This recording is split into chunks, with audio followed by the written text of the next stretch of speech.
seperti di judulnya, kali ini kita akan membahas mengenai dua museum yang isinya adalah benda-benda purbakala yang letaknya berada di daerah sekitaran Solo nih guys.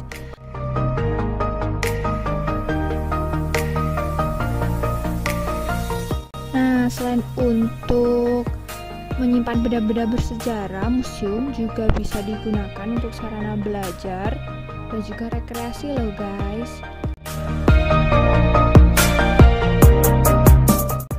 Nah, langsung aja yuk kita jalan-jalan ke museum yang pertama ya. Di sini kita akan dipandu oleh Aulia Cynthia nih yang rumahnya ada di Sragen. Oke, yang pertama kita akan membahas Museum Manusia Purba di Sangiran. Jika kalian berada di wilayah Solo dan sekitarnya, cobalah berkunjung ke Museum Sangiran di Sragen. Museum Sangiran atau lebih dikenal dengan Museum Manusia Purba berlokasi di Desa Krikilan, Kalijambe, Sragen. Letaknya tak begitu jauh dari Solo, hanya sekitar 17 km ke arah utara. Museum ini buka setiap hari kecuali hari Senin ya guys. Tentunya dengan penerapan protokol kesehatan yang ketat. Tiket masuknya pun terbilang tak mahal, tak sampai 15.000 untuk wisatawan domestik. Setibanya di lobi, kita akan bersama pengunjung lain dan dipandu oleh seorang tour guide. Untuk masuk ke dalam museum, ada batas maksimal yaitu 10 pengunjung saja. Di Museum Sangiran terdapat 3 ruang display atau pameran. Ruang pertama bertemakan kekayaan Sangiran. Di ruangan ini dijelaskan tentang bagaimana bumi terbentuk. Banyak berbagai macam batu-batuan yang didisplay di ruangan ini.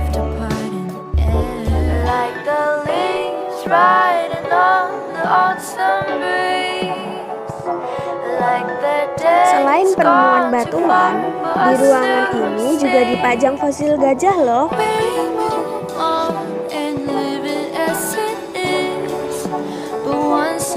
Selain fosil gajah purba, di sini juga ada fosil buaya purba.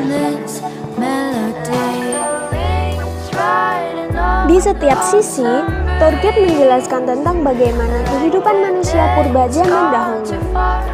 Setelah itu, kita akan dipandu ke ruangan selanjutnya. Di sini, kita bisa melihat fosil dan patung manusia purba.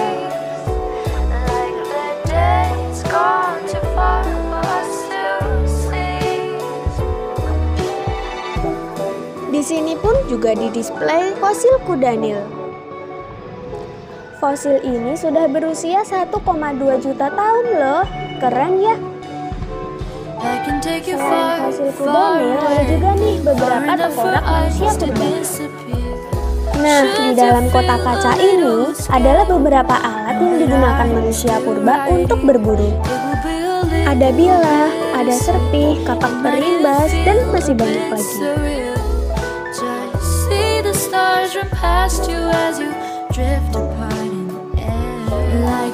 Setelah keluar dari ruangan pertama, kita akan melewati ruangan kedua. Dikarenakan ruangan kedua berada di dalam tanah, suhunya pun sangat lembab. Jadi, kita belum diperbolehkan untuk masuk ke dalamnya.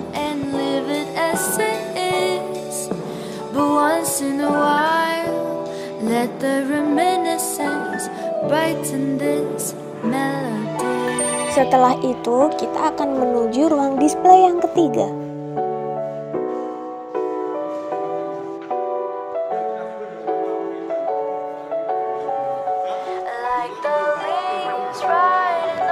Di ruangan yang ketiga ini, kita bisa melihat beberapa fosil manusia purba yang tertata rapi di dalam kotak kaca.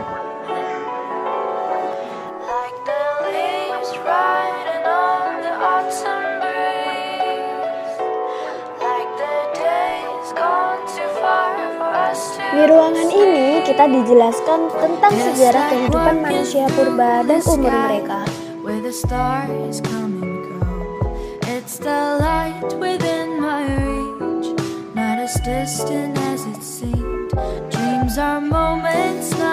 Setelah keluar dari ruangan ketiga, kita akan disuguhi taman yang bersih dan beberapa hewan cantik yang ada di sana.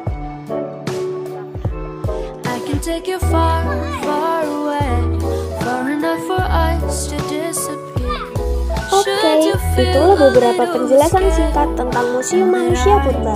Selain seru dan menarik, berkunjung ke tempat wisata sejarah ini tentunya bisa menambah wawasan kita ya sob. See you next time.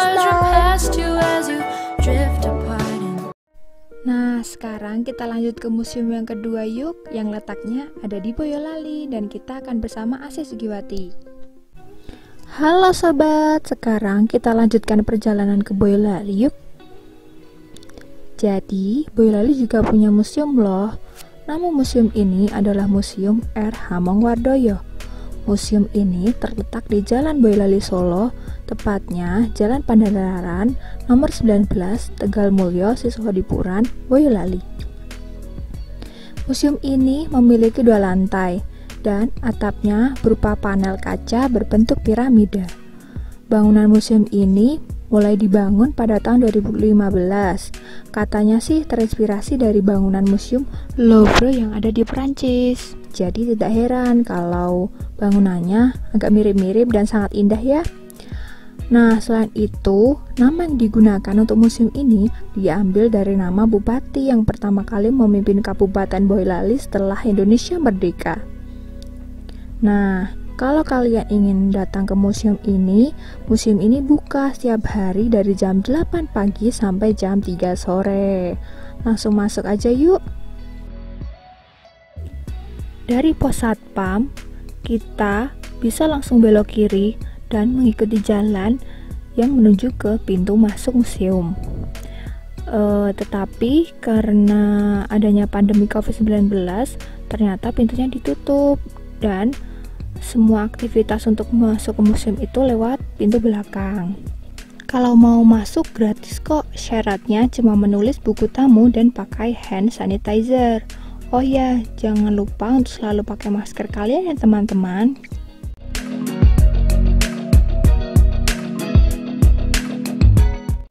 Nah, ini adalah lobi museum yang tadi ditutup. Di sini ada beberapa wayang, piala, lukisan, dan patung dari Bapak R. Hamengwardoyo.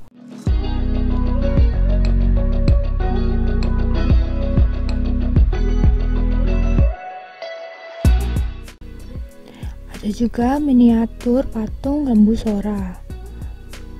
Masuk lebih dalam, kita akan melihat peninggalan arca kuno yang dijejer secara rapi.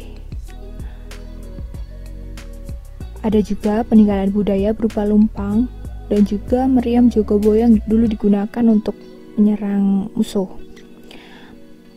Ada juga ini kereta kencana. Mulai masuk ke lorong di lantai 1, kita akan melihat manekin dengan baju adat pengantin asli Boyolali, yaitu Wahyu Merapi Pacul Goeng. Ini pertama kalinya saya tahu bahwa Boyolali punya baju adat pengantin asli. Detail payet baju dan aksesoris baju adat ini menunjukkan hasil bumi khas Boyolali seperti kepala sapi dan pepaya, bambu, bunga mawar, dan ikan lele.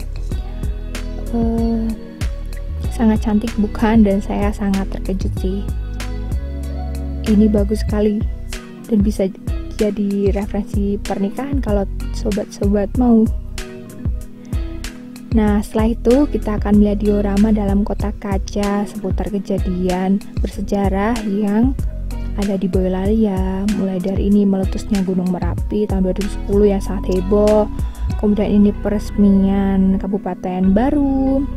Terus ini adalah upacara adat sedekah Gunung Merapi yang dilaksanakan di daerah Gunung Merapi. Terus ini adalah upacara sedekah sebar apem.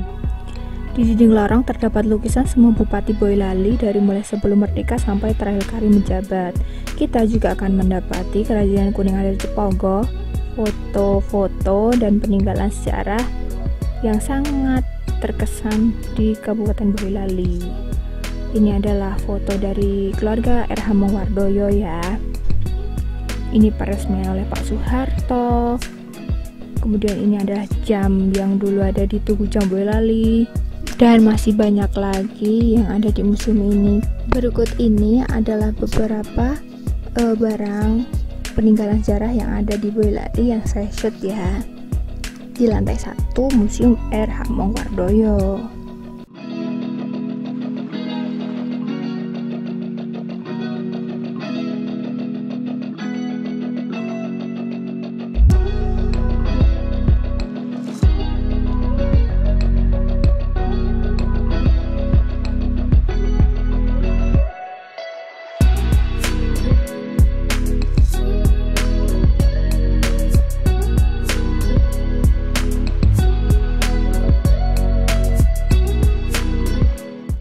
Lanjut ke lantai 2 di Museum R.H. Mongwardoyo.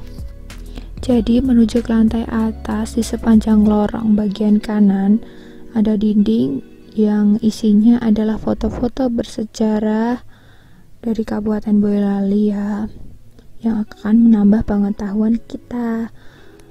Juga ada beberapa foto hasil lomba fotografi yang dulu dilaksanakan oleh Kabupaten Boyolali saat peresmian museum ini. Di lantai 2 kita akan menemukan ruang auditorium yang berisikan banyak foto-foto hasil jepretan pemenang lomba fotografi pesona Boyolali tahun 2015 lalu.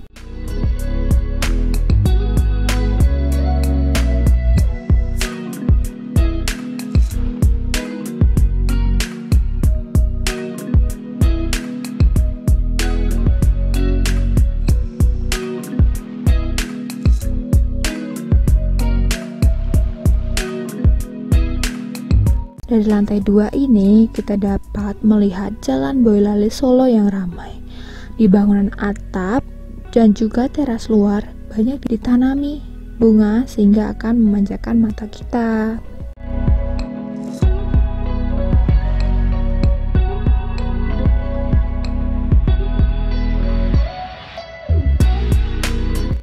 Museum ini juga memiliki toilet dan musola loh. Letaknya ada di dekat pos satpam ya teman-teman. Karena arsitekturnya yang unik, museum ini juga cocok untuk menjadi spot foto-foto, seperti contohnya foto-foto ini.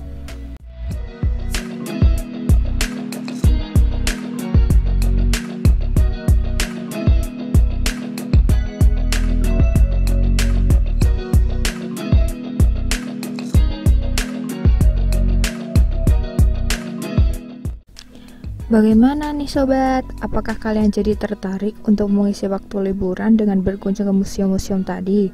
Jikalau iya, semoga video ini dapat membantu ya. Dan jangan lupa untuk selalu menerapkan protokol kesehatan seperti memakai masker, mencuci tangan, dan menjaga jarak setiap kali ketika kita mengunjungi tempat-tempat liburan. Kami berdua pamit, sampai jumpa di video selanjutnya. Dadah!